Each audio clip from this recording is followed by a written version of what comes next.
지난번 사역을 했던 제가 아이들에게, 초등학생 아이들에게 우상에 대해서 한번 물어본 적이 있었습니다.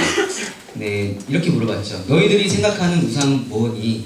라고 물어봤더니 하나님을 믿지 않고 다른 것을 믿는 것이라고 했습니다. 동의하십니까? 우리가 알고 있는 우상 숭배는 사실 이런 것이라는 거죠. 그렇다면은 여러분들께서는 우상에 대해서 어떻게 생각하십니까? 우상이라고 생각하면 사실 아주 옛날 옛적의 일이라고 생각할 수 있어요. 왜냐하면 외형적인 우상을 세워놓고 숭배를 하는 사람은 사실 드물기 때문이죠. 아니면 10계명의 우상에 관한 조항 때문에 더욱이 그 계명은 옛날 일이나 생각할 수 있다라는 것이죠.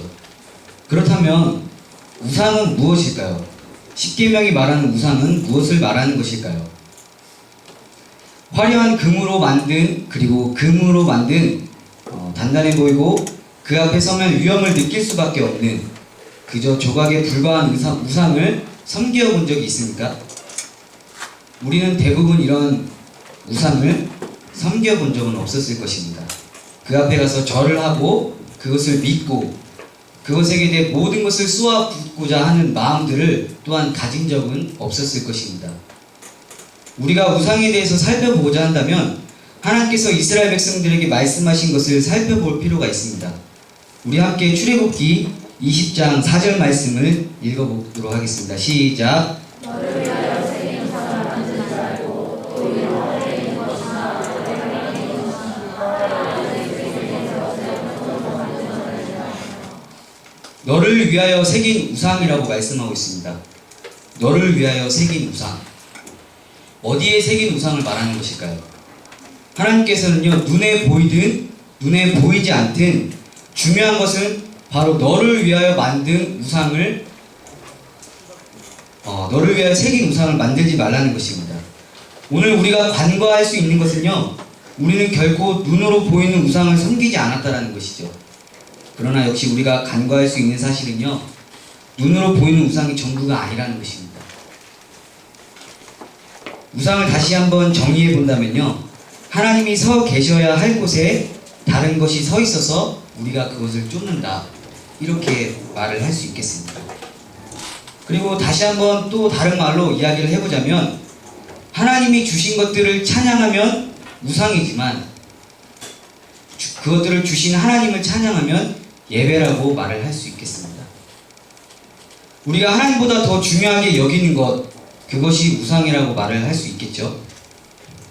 하지만 우상에 대해서 더 중요한 것은요, 하나님만이 주실 수 있는 것을 그렇지 못한 다른 무언가에서 찾는 것이라고 말을 할 수 있겠습니까? 이 차이를 느끼시겠습니까? 우리는 흔히 우리가 하나님보다 중요하게 여기는 것을 우상이라고 말을 합니다. 하지만요, 우리는 이 말을 중요하게 생각하지는 않는 것 같아요. 왜냐하면 우리는 언제나 늘 스스로 하나님보다 중요한 것은 없다고 생각하면서 살기 때문입니다. 그런데 여러분 정말로 그렇게 살고 계십니까? 하나님이 나의 삶에 늘 우선이고 내가 믿는 분은 오직 하나님이시기 때문에 말을 할 수 있지만 진짜 우리가 미처 생각하지 못한 우상은요, 중요하게 생각하지 않는 이 부분에서 나올 수 있다는 것이죠.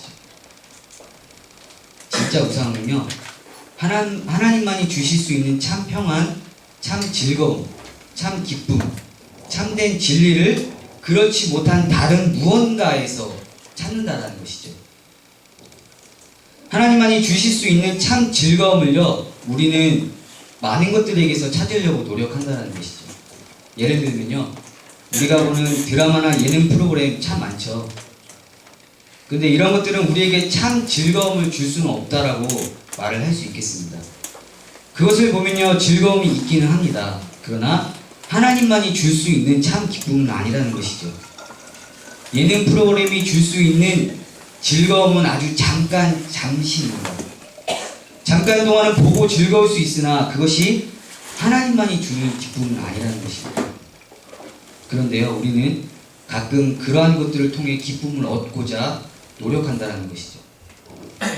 그것이 점점 자신도 모르게 빠져들 때에 우리는 그것을 우상이라고 말을 할 수 있습니다. 한번 쉽게 예를 들어볼게요. 많은 청년들이 고민하고 있는 문제가 있죠. 술과 담배, 음란 문제 등 이러한 것들을 우상의 관점에서 한번 바라보도록 해보겠습니다. 아니 대체 술, 담배, 음란 등이 죄가 아니냐, 죄냐고 대체 물어보는 이유가 무엇입니까? 그것이 죄든 죄가 아니든 중요하지 않다는 것입니다. 그럼 뭐가 중요할까요? 여러분이 힘들 때, 기분이 좋을 때, 다른 사람들과 기쁨을 나누기 위해, 그리고 어떠한 일들을 위해 술과 담배와 음란을 통해서 여러분의 기분을 의지하지 말라는 것입니다. 이 차이를 이해하시나요? 스트레스 받아요. 담배 생각이 나요. 그 담배를 통해서 스트레스를 풀려고 해요. 그런데 여기서 왜 여러분들의 스트레스를 풀기 위해 담배가 생각나냐는 것입니다. 누가 생각나야 됩니까? 누가 생각나야 됩니까? 하나님이겠죠. 힘들어요. 우울해요. 여자친구 혹 남자친구랑 헤어졌어요. 술이 없이는 밤을 지낼 수가 없어요. 왜 술이 생각나냐는 겁니다. 누가 생각나야 됩니까? 그쵸. 그것이 죄가 아니든 죄든 상관없다라는 거예요. 여러분의 상황에서 어떤 상황이든 가장 먼저는 누가 생각나야 됩니까? 하나님이 생각나야 된다는 거죠. 여러분이 힘드시니까, 요새 청년들 많이 힘들죠? 하나님께 먼저 기도하시기를 축복합니다. 기쁩니까? 하나님께 먼저 영광 올려드리기를 축복합니다. 바라옵기는 여러분의 모든 상황 속에서 하나님이 먼저 생각나기를 축복합니다. 다시 한번 말씀드리면 우상은요, 하나님만이 주실 수 있는 것을 그렇지 못한 다른 무언가에게서 계속해서 찾는다라는 것입니다. 여러분이나 저는 그동안 간과할 수밖에 없었습니다. 왜냐하면 우리는 사실 눈에 보이는 우상은 섬기지는 않았기 때문이라는 것이죠. 그러나 하나님께서 말씀하신 10계명 2조항은 바로 너를 위하여 새긴 우상입니다. 이렇게 생각할 수 있어요. 아니 나는 내가 나를 위하여 만들 우상이 뭐가 있겠습니까? 라고 말을 할 수 있겠지만 우리는 눈에 보이는 우상이 아니라 눈에 보이지 않는 우상을 말하고 있다는 것도 분명하게 다시 한번 생각해 보아야 할 문제라는 것이죠. 10계명 1조항 역시 너는 나 외에 다른 신들을 내게 두지 말지니라 이렇게 말씀하고 있다는 것을 분명하게 아셔야 된다는 것입니다. 우리는 하나님께로부터 지음을 받은 존재입니다. 우리의 모든 것들이 하나님께로부터 나왔고 우리는 하나님을 찾을 수밖에 없는 존재라는 것이죠. 우리의 모든 생각들이 사실은 하나님께로 초점이 맞추어 계속해서 살아가야 된다는 것이죠. 예를 들면 의지 차원의 문제에서도 마찬가지입니다. 여러분의 사사로운 모든 생각들이 그리고 모든 행동까지도 하나님을 향해야 된다는 것이죠. 우리를 창조하신 하나님께서 하나님을 찾는 삶을 살라고 분명하게 말씀하고 있습니다. 그러나 그러한 과정 속에 우리는 우리가 만든 우상을 가지고 하나님께 예배하고 있다고 착각한다는 것이죠. 우리도 모르게 행여 나도 모르게 하나님만이 주실 수 있는 것임에도 불구하고 다른 것에 마음을 빼앗겨서 그것이 마치 하나님이 주시는 것이냐 착각하며 예배를 드리고 있다는 것이죠. 그래서 우상은 빠져들면 빠져들수록 공허한 뿐이라는 것입니다. 가령 돈으로 한번 예를 들어볼게요. 여러분 돈을 벌면 벌수록 행복해야 되는 걸 아닙니까?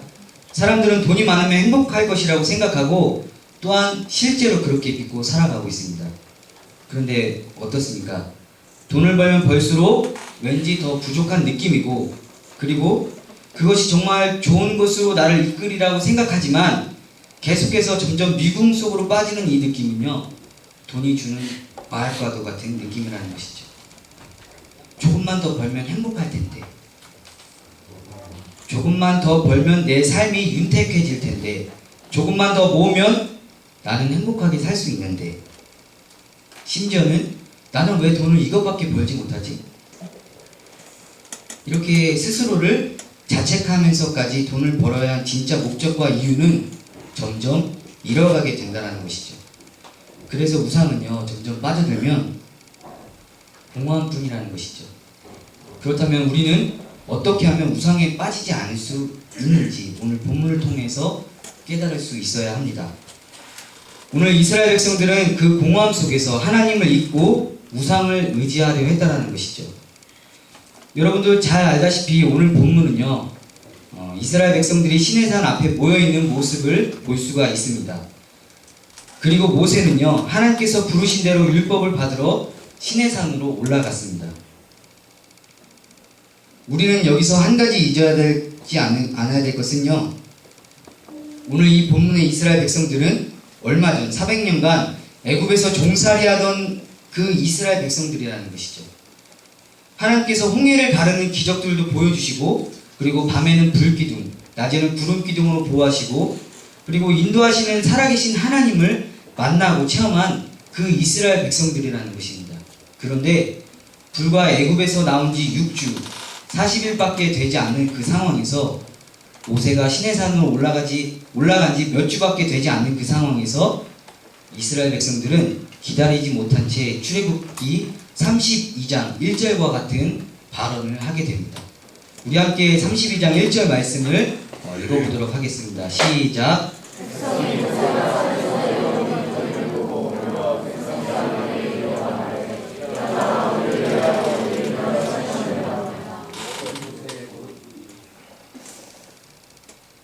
이스라엘 백성들이 더 이상 기다리지 못하는 모습을 보고요, 성경은 더디다라는 표현을 썼습니다. 원어로 보니까요, 이스라엘 백성들이 수치스럽게 느꼈다라고 표현을 하고 있습니다. 수치스럽게 생각했다. 하나님께서 세우신 지도자가 부재 중이라는 그 사실이 그들을 불안하게 만들고, 심지어는 그 불안함이 그들을 수치스럽게 생각한다는 표현까지 나오게 된 것이라는 거죠. 모세의 부재로 인해서 모두가 불안함에 떨고 있을 때 어떤 사람은요, 모세가 이스라엘 백성들을 버렸다고 소리쳤을 수도 있어요. 그리고 또 어떤 사람들은 모세에게 분명 무슨 일이 일어났을 것이라고 주장했던 사람들도 있었을 것입니다. 이렇게 많은 사람들이 그 부재의 상황 속에서 이스라엘 백성들을 불안하게 하고 힘들게 하고 저주를 퍼부었다는 것이죠. 그러나 이들에게 지도자가 없고 주변엔 또 광야와도 같아서 맹수의 공격이 있고, 그리고 또 모세가 금방 오겠다는 그 소리를 했는데도 금방 오지 않으니 이 얼마나 힘든 상황인 줄 짐작해 볼 수 있다는 것이죠. 그러면 이 힘든 상황에서 모세를 의지하는 것이 아니라 누구를 의지해야 된다는 거죠? 하나님을 의지해야 되는 상황이 바로 우리가 생각해 볼 부분이라는 것입니다. 이런 상황에서 이스라엘 백성들은요, 해결책으로 아론에게 일어나라고 말을 합니다. 일어나라. 일어나라는 이 용어는요, 전투적인 용어입니다. 일어나라. 전쟁을 위한 준비의 의미로 백성들이 아론에게 일어나라고 말씀을 하고 있습니다. 그런데 이스라엘 백성들은 사실 무엇을 준비를 하려고 했던 걸까요? 다름이 아니라 우리를 인도할 신을 만들기 위해서 준비하라고 아론에게 일어나라고 그렇게 말씀을 하고 있다는 것이죠. 아까도 말씀드렸듯이 본문의 상황은요, 애굽에서 종살이하던 이스라엘 백성들을 구출하기 위해서 하나님께서 수많은 기적들을 이스라엘 백성들에게 보여주셨다는 것이죠. 출애굽기 24장 18절을 보면요, 모세가 시내산에 40일을 있었다고 말씀하고 있습니다. 고작 40일의 지도자의 부재로 인해서 그들이 수치스럽게 생각하고 불안해하고 더 이상 이대로만 있을 수 없다는 그 마음에 일을 저질러 버렸다는 것이죠. 여러분, 우리가 이 말씀에서 캐치해야 될 부분은요, 이스라엘 백성들은 종살이하던 이스라엘 백성들을 광야로 이끌 때 그냥 이끌지는 않았다는 것이죠. 하나님께서 가라면 가고 멈추면 멈추라 하고 그런 유목생활을 했다는 것이죠. 이 말은요, 하나님의 말씀의 인도대로, 하나님의 말씀대로 삶을 인도받아야 한다는 것을 그들에게 몸소 가르쳤다는 것이죠. 불과 애굽에서 나온 지 6주밖에 안 되는 그 상황임을 감안한다 하더라도 사실 이 40일간의 부재에서 이들이 하나님을 찾아야 된다는 것은 분명한 사실이라는 거죠. 이러한 상황이 여러분에게는 없습니까? 저는 사실 지난 몇 주 동안 굉장히 힘든 삶을 살았습니다. 저의 앞길을 알지 못했고요. 그리고 또 하나님이 부재하시다고 느낄 만큼 참 어둠 속에서 살았던 것 같아요. 하나님께 예배는 드리지만 기도는 하지만 말씀 묵상은 하지만 돌아오는 것은 사실 하나님의 침묵뿐이었습니다. 사람들의 시선과 불안하게 하는 말들, 그리고 초조하게 하고 힘들게 할수록 사실 하나님밖에 바라볼 수가 없었다는 것이죠. 시간이 묵묵히 흐르는 것처럼 그 시간이 결국 다 지나고 나니까 그제서야 하나님의 일하심을 바라보게 되었습니다. 여기 혹시 지금 어둠 속을 걷고 계시는 분이 계십니까? 은혜도 없고 말씀도 없고 하나님의 인도함을 도저히 받지 않는 삶이라고 느끼시는 분, 계속해서 기도하시기를 축복합니다. 상황이 최악이더라도 사실 우리는 계속해서 기도하며 나아갈 수 있습니다. 그 가운데 듣고 계시는 하나님을 신뢰하고 신뢰하시길 축복합니다. 나의 그림보다 하나님의 그림을 신뢰하며 나아갈 때 마침내 해산하는 그 고통 후에는 큰 기쁨이 와서 해산의 고통을 기억하지 못하듯이 계속해서 기도하며 나아갈 때 하나님께서는 여러분들을 위해 일하시고 계신다는 것을 분명하게 기억하셨으면 좋겠습니다. 이러한 모습 속에서 우리의 모습을 계속해서 돌아보았으면 좋겠습니다. 행여 나를 위하여 새긴 우상을 만들지는 않았는지 다시 한번 돌아보셨으면 좋겠습니다. 여러분, 우상은요 소리 없이 찾아옵니다. 나도 모르게 하나님을 잘 섬기고 있다고 생각하는 그 찰나에 내 마음속에 깊이 뿌리를 박게 만든다는 것이죠. 하나님보다 더 중요한 것은 없다고 생각할 수 있습니다. 그러나 현실은요 그렇지 않다는 것이 문제라는 것이죠. 마귀가 우는 사자와 같이 덤벼드는 이 시점에 우리는 늘 긴장할 수밖에 없다는 것입니다. 하나님보다 더 중요한 것은 없다고 생각하는 그 찰나에 우리가 가볍게 여기는 것들, 간과하는 것들, 그리고 그 문제들이 더 내면에 뿌리를 내려서 그것이 우상으로 자랄 수 있다는 것을 우리가 늘 염려해야 된다는 것입니다. 결국 우상의 결과는 죽음입니다. 우리 다 함께 23절에서부터 28절을 함께 읽도록 하겠습니다. 시작.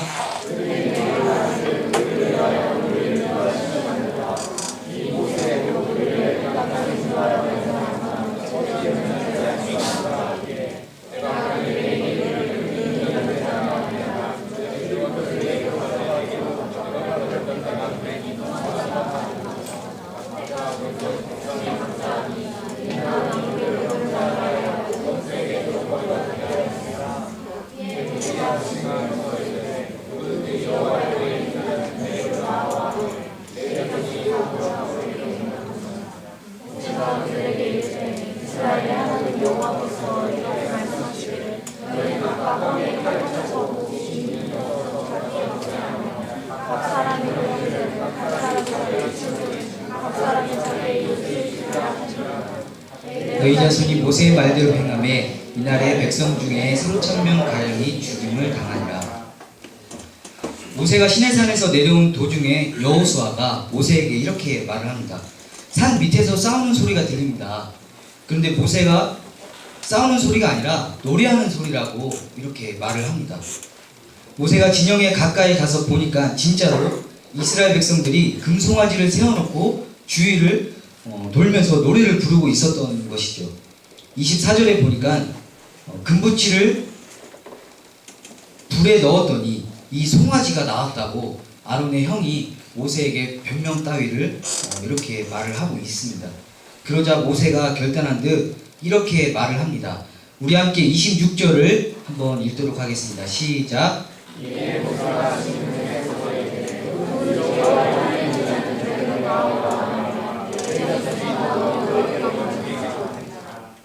결국 모세는요 진영 안에서 레위의 자손들과 함께 허리에 칼을 차고 만나는 사람들을 다 죽이라고 명령을 합니다. 그날에 죽은 사람은 결국 3,000명이나 되었다는 것이죠. 우리 함께 28절을 읽습니다. 시작.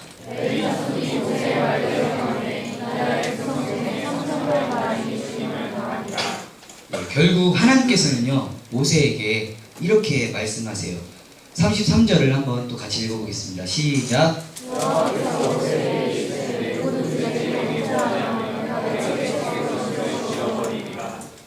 결국 이 우상이요 나를 죽음으로 이끌어 간다라는 것이죠. 마치 이것은요 한 의사가 암에 걸린 환자에게 그 사실을 말할 수가 없어서 거짓말로 감기약을 처방해주고 집에 가서 며칠 푹 자면 나을 것이라고 말하는 것과 같습니다. 결국 그 환자는요 진짜 약을 먹지 못하여 점점 죽음으로 달려가고 있었다는 것이죠. 그리고 그 환자는 자신이 암에 걸린 것도 모른 채 죽어가고 있었다는 것입니다. 우상도 마찬가지예요. 여러분, 우상을 섬기고 있지도 알지도 모른 채 여러분을 죽음으로 이끌어 간다는 것이죠. 이스라엘 백성들은요 우상을 섬긴 결과 하루에 3,000명이 죽었다는 사실을 우리는 간과할 수 없다는 것이죠. 알코올 중독자는 자신이 알코올 중독자라고 말을 하지 않습니다. 자신이 알코올 중독자인지를 알 수 있는 방법은요 한 가지예요. 술을 끊어보면 압니다. 술을 끊게 되면요 술 없이는 살지 못해요. 술이 없으면 죽을 것 같은 그런 현상이 발생하게 됩니다. 우상도 마찬가지라는 것이죠. 절대로 그것 없이는 못 살 것 같고 절대로 그것 없이는 희망이 없어 보이는 것처럼 우리를 끊임없이 속이고 있다는 것이죠. 우상에 대해서 다시 한번 생각해 보셨으면 좋겠습니다. 결국 우리가 해야 될 일은요 보이는 세력과 싸우는 것이 아니라 보이지 않는 세력과 싸워야 된다는 것입니다. 일본이 우리나라를 강제 점령했을 때 일본을 몰아내는 운동을 굉장히 많이 했었죠. 외적인 세력에 굴복하지 않고 어떻게든 대한민국 안에서 광복을 외치고 이러한 운동을 계속해서 해왔다는 것이죠. 예를 들면요 교회를 가지 못하게 하는 외적인 핍박이 여러분들한테 생겼어요. 그 외압을 이기려고 이 외적인 핍박을 멈추게 해달라고 그리고 자유함으로 하나님께 나아가게 해달라고 부단히 신앙으로 하나님께 나아갈 것입니다. 그런데요 우리는 그 다음을 잊었어요. 외적인 핍박 후에 오는 내적인 핍박에 대해 잘 몰랐다는 것이죠. 그저 이 외압적인 세력만 몰아낸다면 이후에 신앙으로 더욱 성숙해지리라 착각했다는 것이죠. 외적인 핍박이 끝나고 난다면 더 이상 나를 막을 세력은 없기 때문에 교회 가는 것도 자유스럽고 신앙에 대해서 더 이상 누가 나를 가지 못하게 믿지 못하게 막는 사람은 없다고 생각한다는 것이죠. 이제 대한민국에 더 이상 신앙을 유지하기 위해 싸워야 되는 외압은 없다는 것이죠. 그런데 밖으로의 잘 이겨내었습니다. 그런데 우리는 한 가지 사실을 간과했습니다. 그것은요 바로 내적인 싸움이라는 것이죠. 우리의 신앙을 지키기 위해 이제는 여러분의 자신의 내면과 싸워야 된다는 것입니다.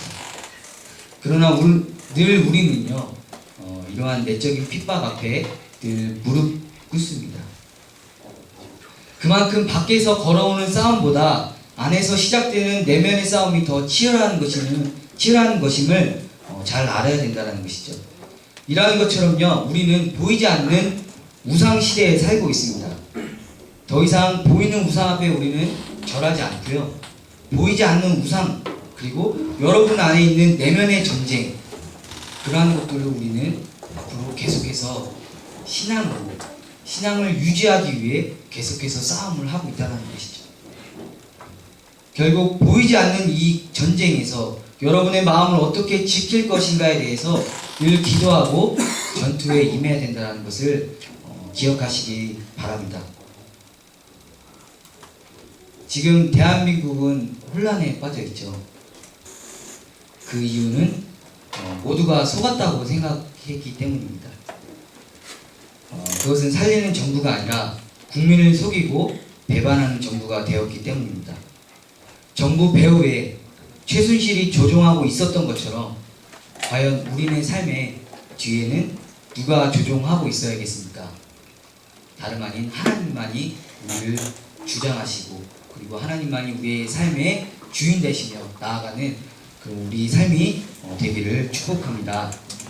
우리 마지막 말씀 읽어드리고 함께 기도하겠습니다. 베드로전서 5장 8절 말씀입니다. 우리 함께 읽겠습니다. 시작.